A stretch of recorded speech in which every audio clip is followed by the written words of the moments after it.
Hello, grade 10 students. Magandang morning. Our lesson for this week is about Afro-Latin and popular music. For today, we are going to discuss about African music.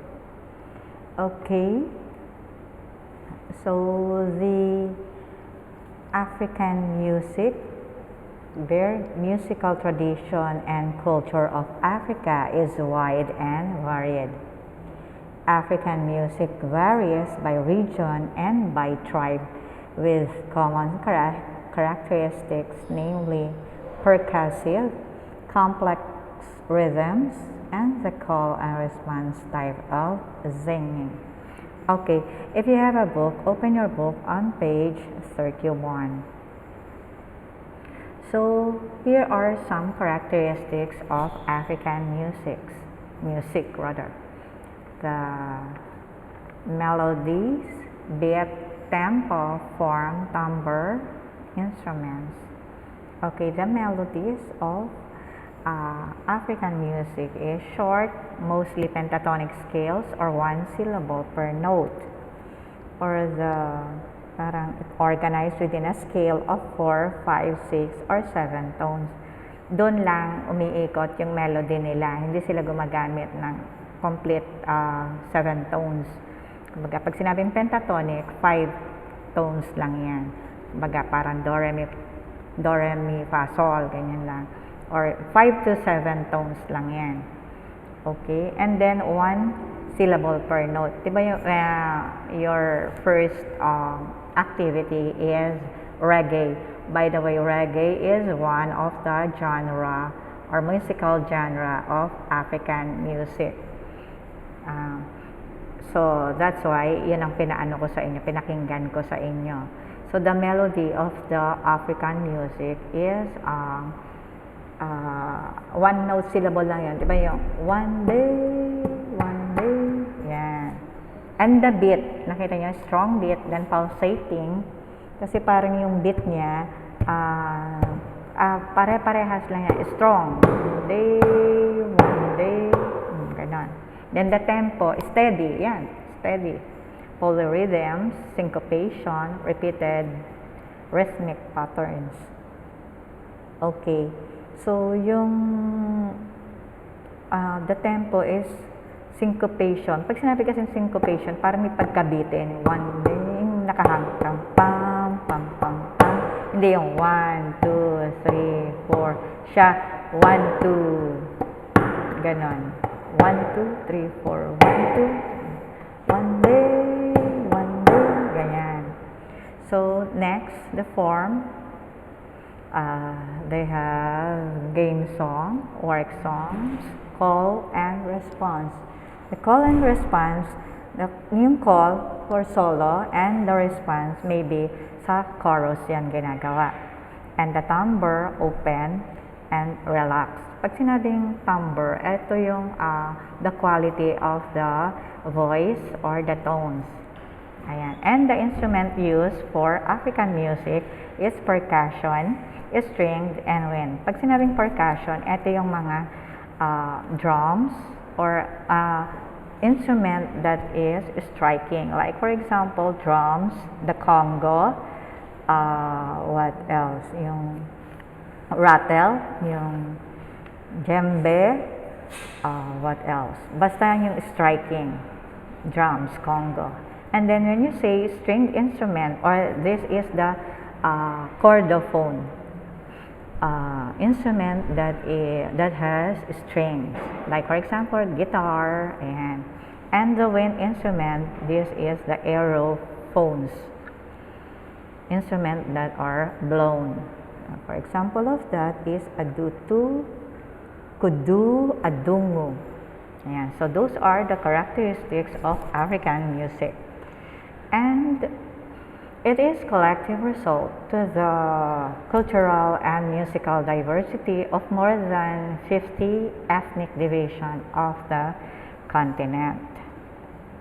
And the traditional music of Africa, they have ceremonial rites.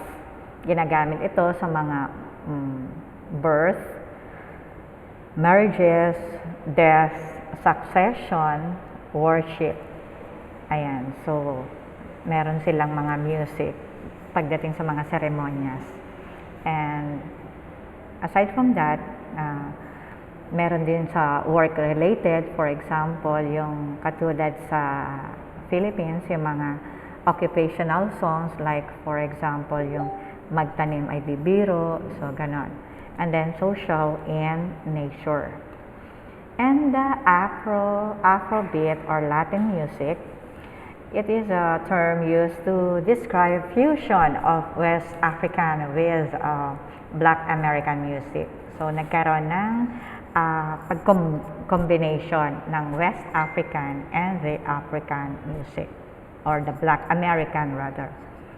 And Afrobeat or the Latin music, yung diaspora na tinatawag, or from the word disperse, it became possible when millions of Americans were shipped to different parts of the world, where most of them were dropped in America. So kaya nagkaroon ng Latin America or Latin music. Ayan. So nagkalat-kalat na sila, nag-disperse. Kaya tinawag na diaspora. And American music is usually passed on orally or orally from generation to generation and is not written. When you say orally, ito yung spoken rather than spoken rather than written. Mas maganda yung sinasabi nila or kinakanta nila kaysa sinusulat. And then yung pag sinabi namang orally, ito naman yung mas na pinakikinggan nila or naririnig nila. Okay? So, African musical genre. By the way, what is the meaning of genre? The meaning of genre, ito yung category of music na kung saan yung category of artistic or the musical or the literary composition characterized by particular style or form of music or the content, kung ano yung content nung nilalaman ng kanta. Okay, content nilalaman ng kanta. Okay, so yun yung genre, yung kumbaga, yung klase ng kanta. Okay, number 1 is Apala. Apala is a African musical genre from Nigeria in Yoruba tribal style. It is used to wake up the worshippers after fasting the Muslim Holy Feast. Ano ba yung mga Muslim Holy Feast na yan? Like for example, yung Ramadan. Ayan. So, ginagamit yung musical genre na Apala after nilang mag-worship na to wake up the worshipper after ng Ramadan. So, yun yung Apala. And ang ginagamit na instrument that used in Apala was sekere. Sekere, ito yung rattle. So, sekere, striking, so meaning percussion instrument yan. Used to wake up the worshipper after the Ramadan. Okay, the second one is axe or the axe. It is popular musical genre from Brazil, Salvador, and Bahia. It fuses the Afro-Caribbean styles of the march, reggae, and calypso. Okay, reggae. Diba, I gave you an example of reggae, your pre-activity. Reggae, ito yung Caribbean or Jamaican music that was popularized by Bob Marley. Do you know Bob Marley is? Siya yung most popular in reggae. So, he passed away na. Pero, very popular siya in reggae. And The third one is jet. It is a fast and hard percussive Zimbabwean dance played on the drums with guitar accompaniment. Okay. And the fourth one is jive. It is a African musical genre featuring South African music, a lively and uninhibited variation of the jitterbug. Ayan. So,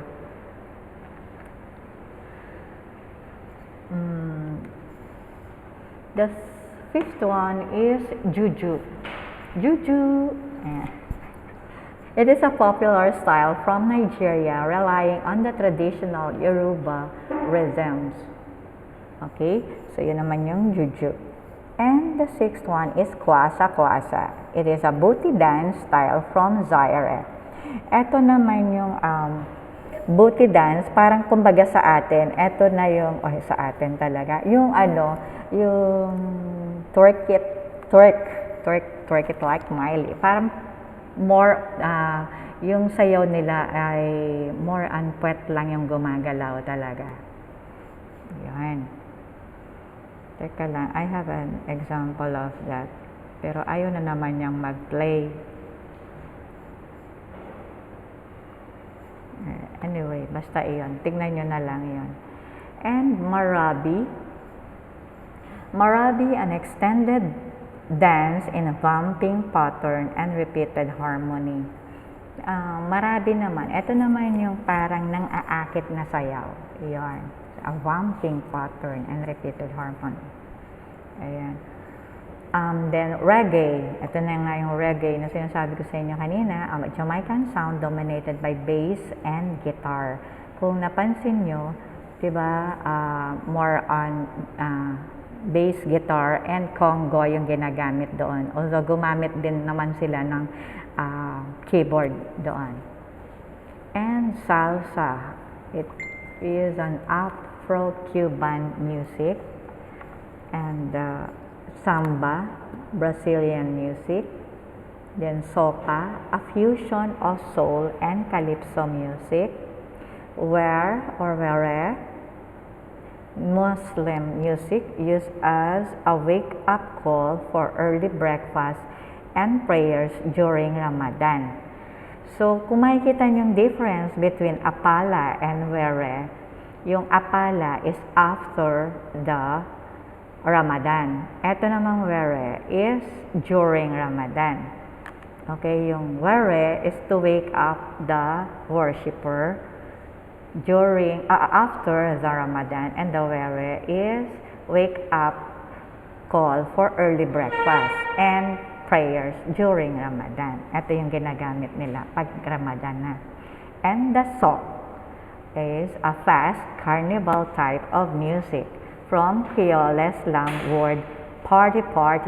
Ayan. So, sock naman ang tawag sa kanila. Okay? So, please be aware of the African musical genre. Okay, so that's all for today. And I thank you. Charot lang. Bye, grade 10.